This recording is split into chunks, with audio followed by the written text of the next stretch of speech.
In multicellular organisms, cells that are no longer needed or are a threat to the organism are destroyed by a tightly regulated cell suicide process known as programmed cell death, or apoptosis. There are four main steps to apoptosis: normal cell, condensation, fragmentation, and apoptic bodies.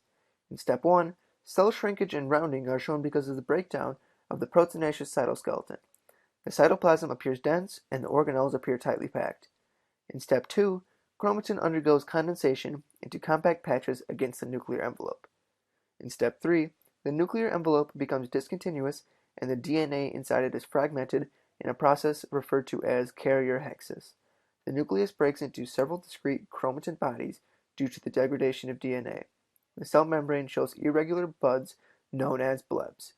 In step 4, the cell breaks apart into several vesicles and apoptic bodies, which are then phagocytosed.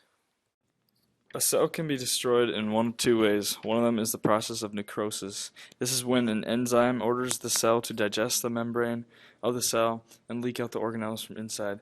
The necrosis is usually used when a lot of neighboring cells need to be destroyed, while apoptosis is used when an individual cell or a small group of cells need to be destroyed.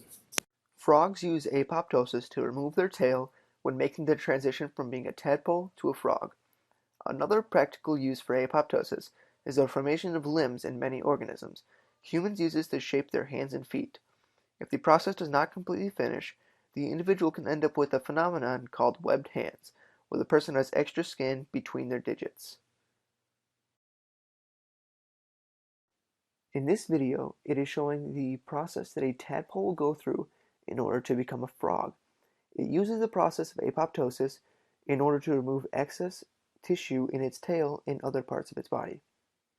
It is showing the ribosome secreting a protein in order for apoptosis to occur. In the end, it is showing the apoptic bubbles going out to be disposed of